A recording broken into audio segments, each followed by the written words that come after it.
nasab daripada orang manusia itu adalah dari ayah, bukan dari ibu. Nggak mungkin seseorang itu tuh bukan anak ibunya, tapi belum tentu anak ayahnya. Kan bercerai gitu. itu kan pantang sekali tuh. Betul. Tambuh boleh ya?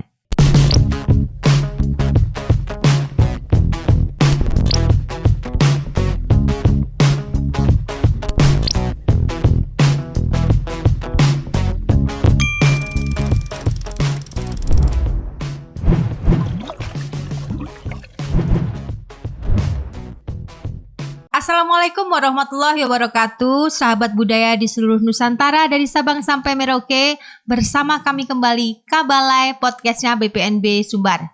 Pada kesempatan kali ini kita akan berbincang dengan putra terbaik Minang, yaitu Mak Datuk Yusper Patih. Yeah.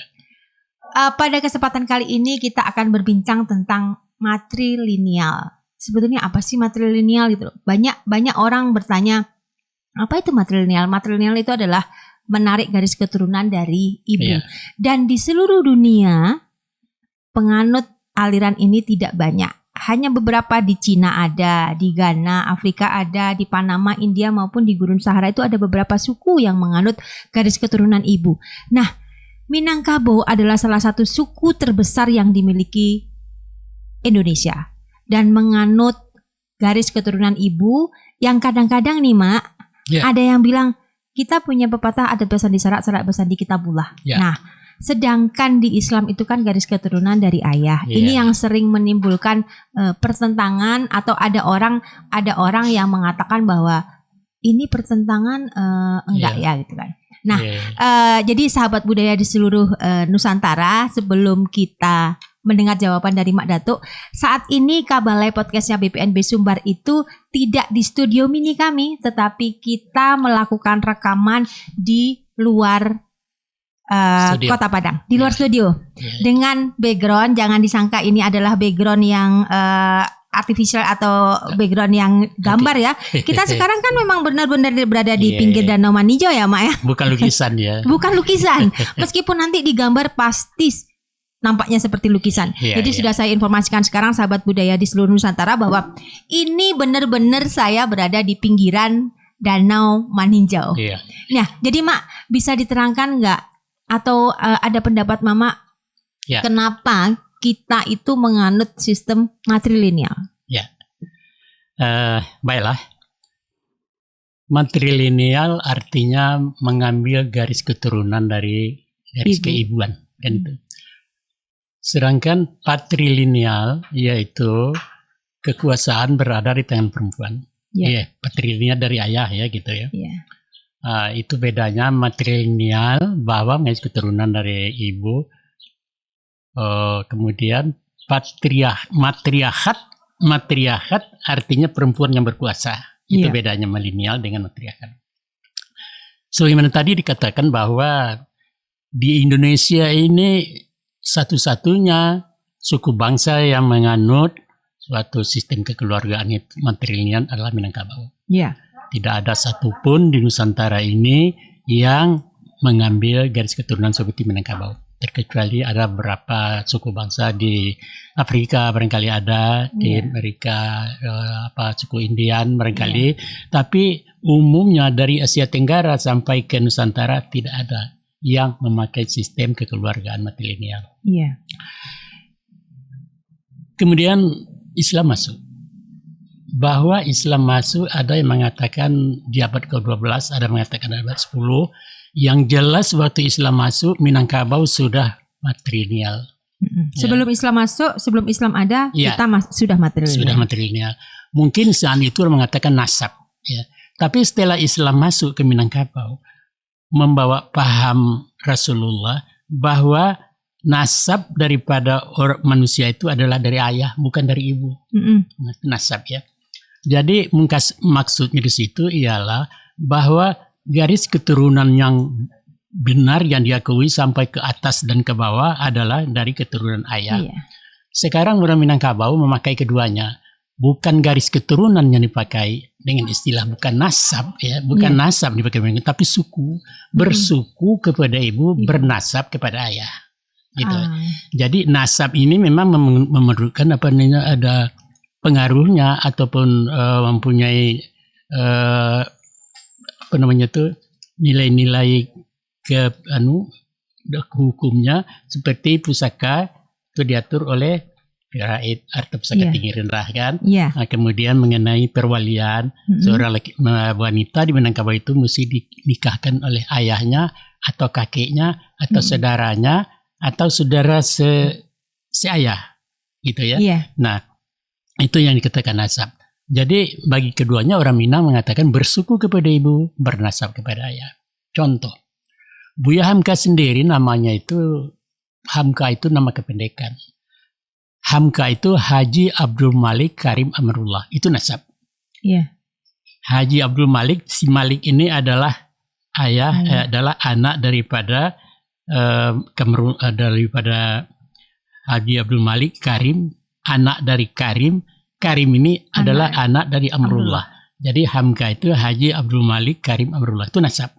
Tapi sebagai orang Minang, Buya Hamka itu mengakui dan mengklaim memang dirinya itu sebagai orang Minang yang bersuku. Sukunya Tanjung itu loh. Oh, suku ibunya berarti? Iya, suku ibunya Tanjung. Jadi Buya Hamka bersuku Tanjung. Malah beliau memangku jabatan kepala adat. Datuk Indomo. Beliau tuh Indomo gelarnya itu. Indomo. Iya, jadi bukan saja mengakui, malah ikut peraturan-peraturan adat itu di dalamnya bahwa beliau itu adalah kepala suku. Beliau itu adalah nenek mama. Yang gelarnya Datuk Indomo, dipakai kedua-duanya itu. Jadi sebagai Muslim dia memakai nasab, sebagai Minang dia memakai suku. Nah itu. Kemudian kenapa?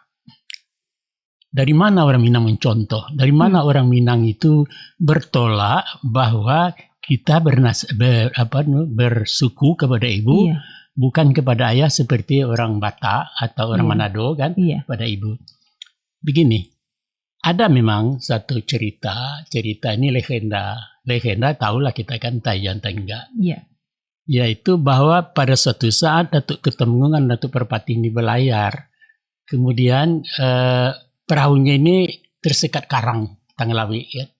Tersakit karang, sudah itu orang melompat ke dalam untuk mengeluarkan sampan tadi dari karang itu. Si anak membantu, seluruhnya adalah kemenakan, dan anak tidak membantu, anak mencaliak menonton saja. Itulah sebabnya karena kemenakan Bajaso, maka kemenakanlah turunnya segala sesuatu itu. Biar pemerintahan adat, biar harta pusaka kepada kemenakan. Itu legenda. Entah iya, entah tidak. Jadi dalam hal itu ada sesuatu analisa daripada cendekiawan itu ya, bahwa ini perlu dipertimbangkan ini. Benar. Ada 3 faktor, ada 3 alasan orang Minangkabau itu berbangsa kepada ibu, bersuku kepada ibu, dan ini boleh kita pertimbangkan wajar atau tidak kan gitu. Yang pertama alasan cinta kasih.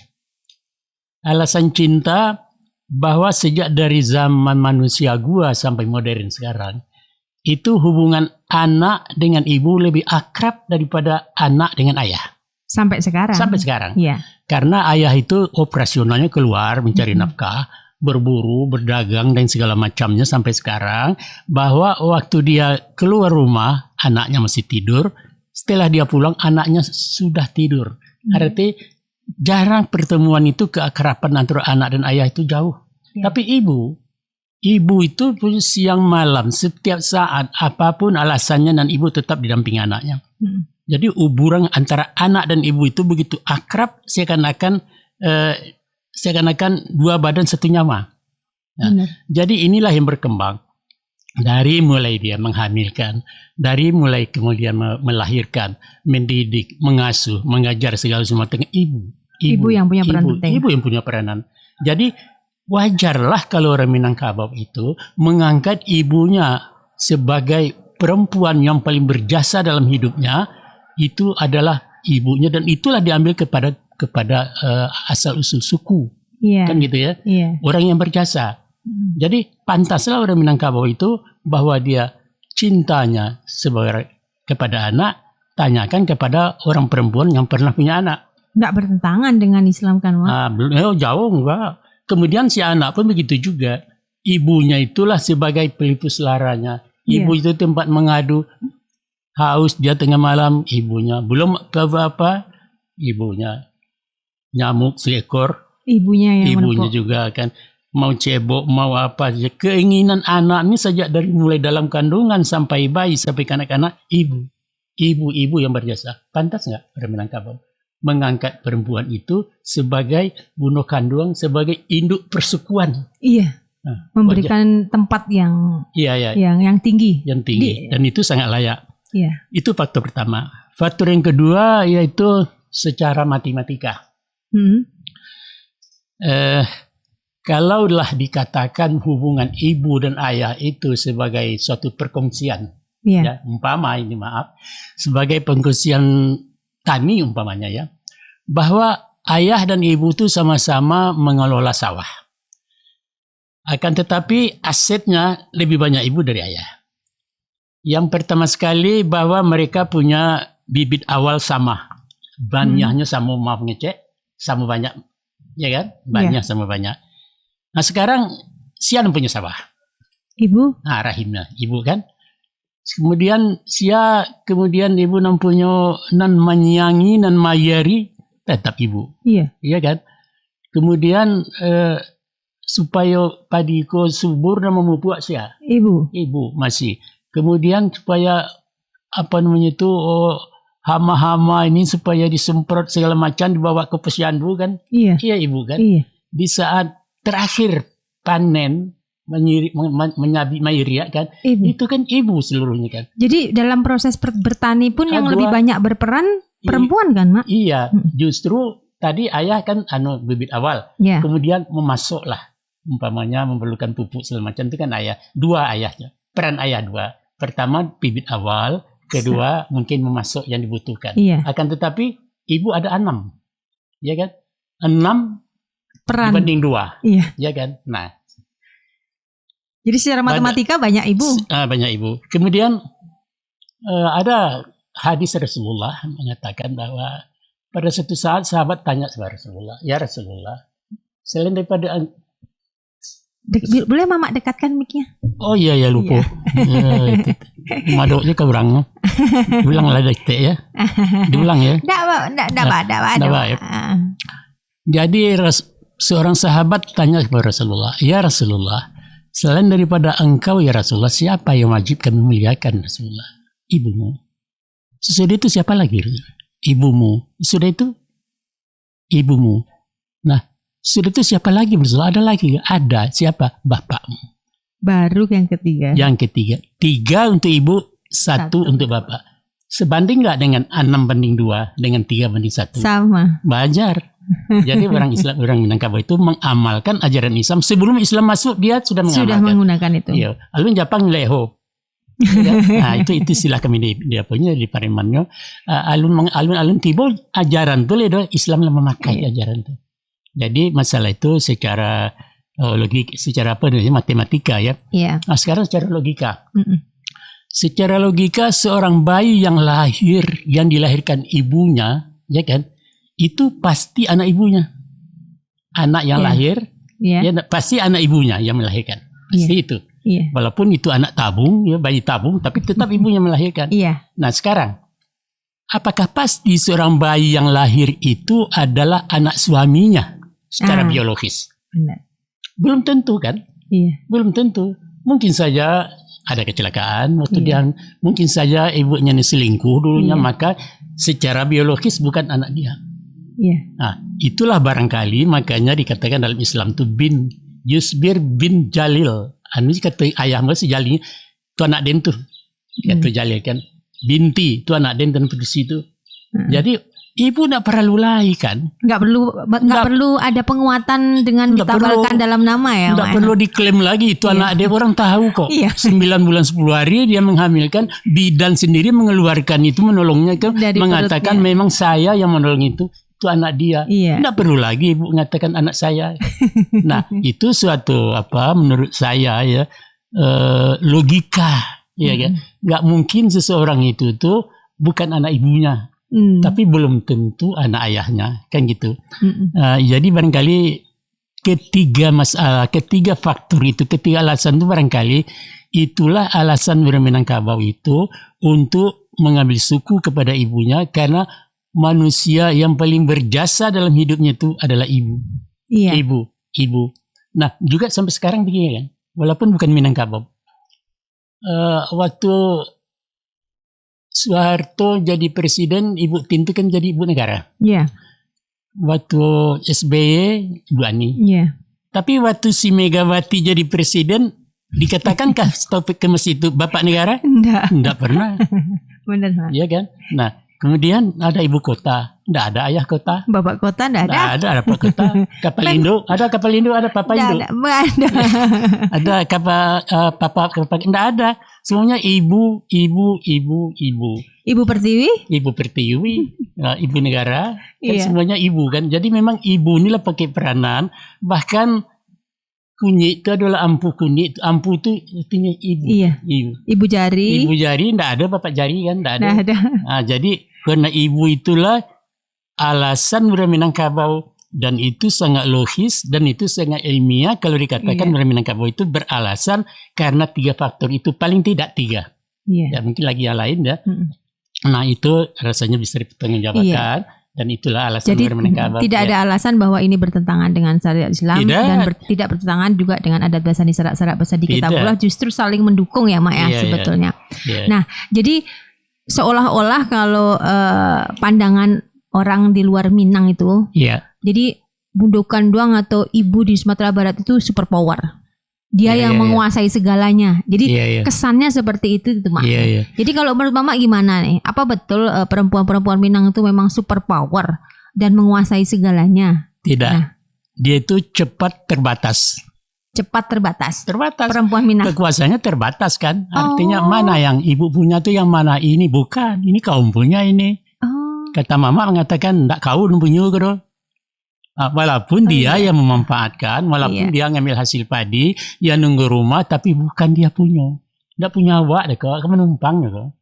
Hak garap, hak pakai, itulah hak perempuan. Jadi dia diberi, tapi bukan seluruh kekuasaan tidak seluruh kewenangan. Enggak kewenangan berikan dia. Tapi itu bedanya dengan matriarkat memang begitu. Ini kalau matriarkat kan tangan besi berkuasa penuh. Iya, ini matrilineal. Jadi dalam hal itu perempuan dalam hal itu bukan super body, bahwa bukan semau gue. Iya itu. Bukan bakat tuden, enggak bisa. Dia tuh terbatas. Nah, berikan kebebasan tapi terbatasannya sampai sini. Tidak boleh kamu berbuat lebih banyak dari ini. Maka di Minangkabau dikatakan wanita bunda kandung itu amban purua aluang bunian. Artinya Mak? Amban purua itu, amban itu ikat pinggang. Purua itu ada puro, ada saku-sakunya itu. Saku-saku itu namanya purua itu. Incang, ada orang katakan incang. Itu yang dipegang. Jadi aluang bunian itu di dalam surat-surat berharga atau barang-barang emas ada semacam alung itu ya. Kira-kira 50 cm, itu kayu bulat yang dipahat kemudian ditutup. Tempat menyimpan. Tempat menyimpan. Jadi sebetulnya perempuan itu bendaharawati. Kan megang kunci, tapi dia itu nggak boleh sembarang buka kuncinya kalau tidak seizin mama. Nah ini gitu. Yang sahabat budaya di seluruh Nusantara perlu ketahui bahwa meskipun menganut matrilineal, tetapi bukan berarti segala kekuasaan ada di tangan perempuan. Bukan. Tetapi saling kontrol. Ada di situ. Jadi tujuannya sebetulnya kan kalau boleh saya simpulkan matrilineal itu melindungi perempuan. Betul, iya. Karena apa? Karena menurut agama juga begitu. Ar-rijalu qawwamuna 'alan nisa. Laki-laki itu adalah pemimpin bagi wanita. Justru orang laki-laki itu melindungi, memelihara orang yang dilindunginya itu perempuan. Ya. Jadi itu kewajibannya itu sebagai orang laki-laki untuk melindungi perempuan. Tapi bukan berartinya malapihkannya tali-talinya enggak. Nah, sampai di sini cuma kalian. Nah, dalam hal itulah bahwa orang Minangkabau itu begitu teliti, begitu itu ingat kepada kedudukan perempuan itu. Sebab kalau bukan begitu, si Barat umpamanya si perempuan ini orang lain mengatakan bawa suami, ya kan? Kalau meninggal suaminya atau suaminya sakit-sakitan, siapa nanti yang menanggung jawab? Nah, dalam ini itulah perempuan ini dilindungi dan diberikan semacam subsidi dari adat kan, dari harta pusakonya, dari harta pusako tinggi tadi. Nah, itu menyebabkan bahwa itu adalah bentuk pemeliharaan bentuk tanggung jawab seorang laki-laki kepada perempuan, karena perempuan ini adalah kepala apa namanya itu, yang pembawa ibu garis tadi. suku, Iya, yang membawa yang ini. dimuliakan itu, Iya. perempuan dimuliakan. Jadi gini Mak, ada juga yang konotasinya begini kan, saking super powernya, makanya perempuan Minang itu kalau nyari jodoh juga boleh milih. Makanya ada istilahnya yang perempuan Minang itu kan melamar Mak. Iya, Nah kalau di tempat lain itu kan iya. tabu namanya perempuan melamar. Nah ini gimana Minang melihatnya gitu loh? Apa ya perempuan yang harus jalan-jalan ke sana-sana terus nyari laki-laki, nah misalnya kayak gitu Tidak, kan? tidak. Nah filosofinya bagaimana Mak? Bukan perempuan melamar laki-laki, Iya. tapi keluarga perempuan mendatangi keluarga laki-laki untuk anak gadisnya jadikan suami. Jadi bukan pribadinya loh. Iya Ya, benar. dan itu boleh. Dalam Islam itu nggak salah. Buktinya Khadijah itu melamar Rasulullah melewati Abu Talib. Oh. Itu Jadi dia melamar. Jadi bukan calon pengantin ya yang melamar. Bukan itu di Minangkabau kan begitu. Iya.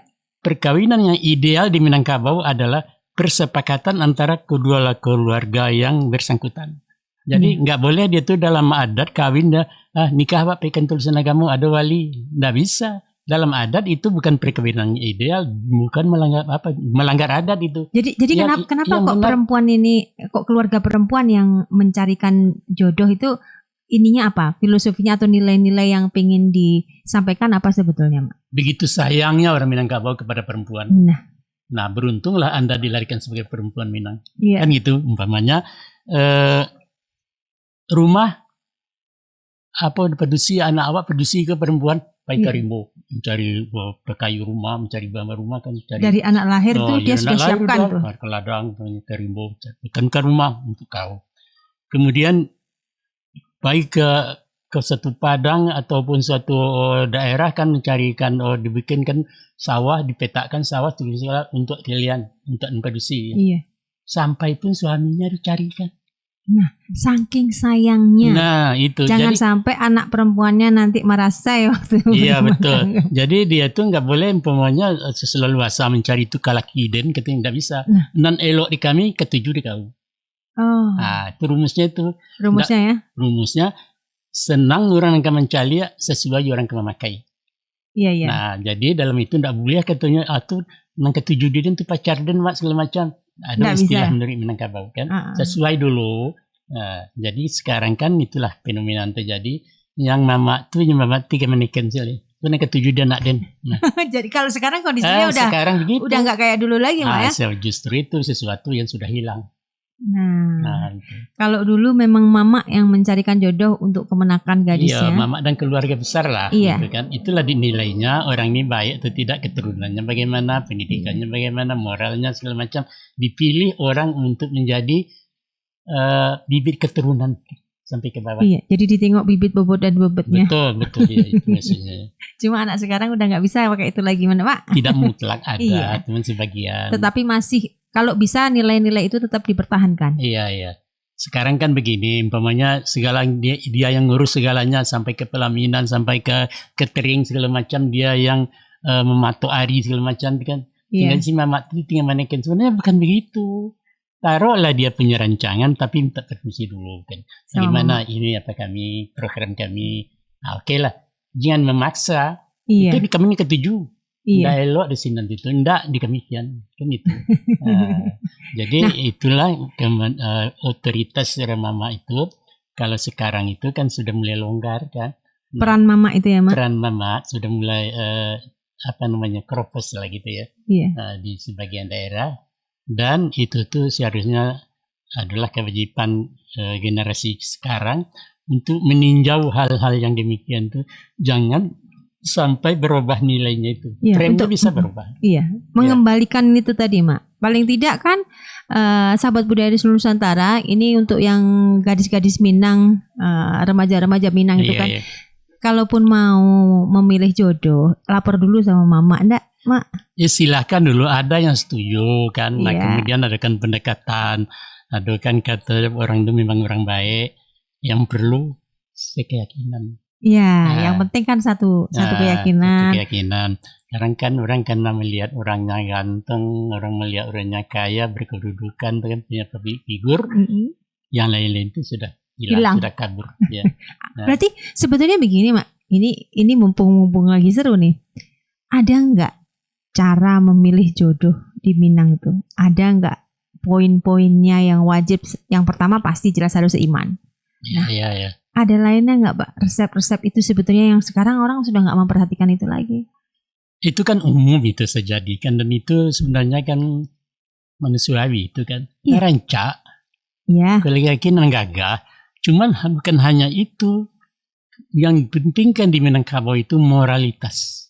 Moralnya Pak, walaupun ini gagah, walaupun ini batu kuanam di Tanah Abang, tapi kalau moralnya itu cacat, kumari babi misil macam itu yang kelaki dia nak dihalangi. Pikirkan, sebab nantinya akan begitulah parangainya sampai akhir. Kalau tidak sekiranya dari awal-awal kita ingatkan. Karena mencari kilek loyang orang kan, tahu-tahu itu tuh dia berbahasa puah bukan ameh kan. Iya. Itu yang terjadi. Jadi kan Mak, ada sebenarnya kan yang menggelitik saya gitu loh, bahwa orang Minang, khususnya laki-laki Minang tuh kan, Iya. bercerai itu kan pantang sekali gitu. Betul. Tambuh boleh ya? Kan tak gitu.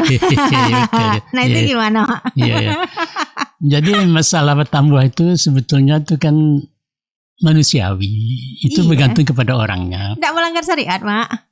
Enggak, Rasulullah juga banyak kan istrinya yang perlu dalam itu tuh menjawab tidak boleh satu, boleh dua, boleh tiga, boleh empat, yang perlu adil.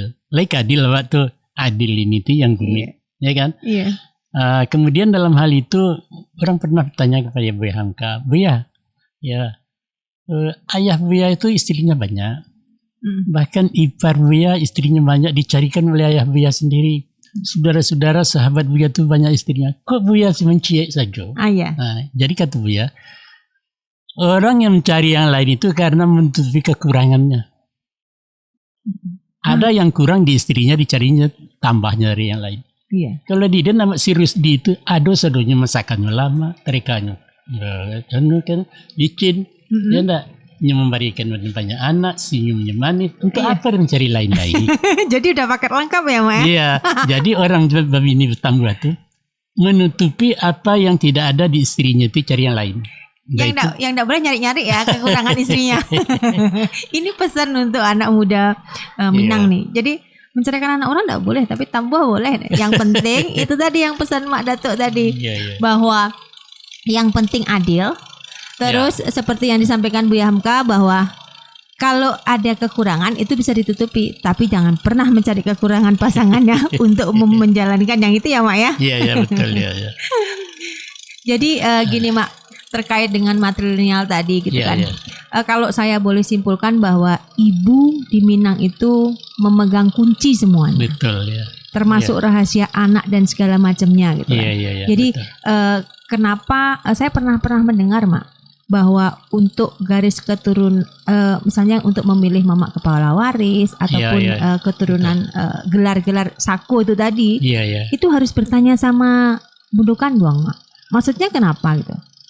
Bundo Kanduang itu yang lebih paham tentang tingkah laku orang di rumah di lingkungan dia tuh. Kan perempuan itu kan halus kan perasaan. Dia tahu orang yang berpura-pura, orang yang serius. Sebenarnya peran dari ibu itu karena dia merasakan. Karena dia itu dengan perasaan dia menilai orang itu, bukan dengan pikiran. Nah itu sebabnya jenazah itu disembayangkan kalau perempuan itu di tengah tentang hatinya, kalau perempuan, kalau laki-laki tentang kepalanya. Jadi kalau perempuan bilang saya rasa, kata perempuan, tapi kalau laki-laki saya pikir. Itu bedanya. Jadi perempuan itu yang lebih peka gitu ya, lebih sensitif. Dia membaca dengan hati. Betul. Nah dia melihat orang wajar tidak sebagai pemimpin. Boleh tidak ini kadang-kadang anaknya masih remaja kan, ikut bisa jadi mama nanti kok katanya. Kata si Bundo Kanduang kan. Rekomendasi dari Bundo Kanduang ya Mak ya? Iya betul. Untuk memilih siapa-siapa yang akan melanjutkan, mau kepala waris ataupun mau yang mendapatkan gelar gitu. Walaupun dia bukan memutuskan. Tetapi dia merekomendasikan. Iya betul. Pasti dalam penunjukan pemimpin adat itu pasti melibatkan Bundo Kanduang ya Mak? Iya betul ya.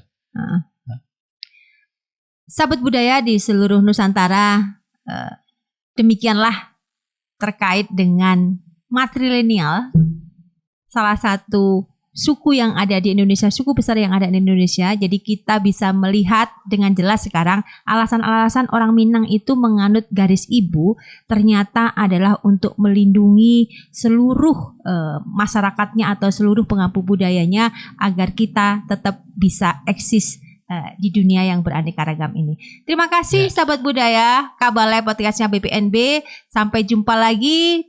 Akhirul kata, assalamualaikum warahmatullahi wabarakatuh. Waalaikumsalam warahmatullahi wabarakatuh.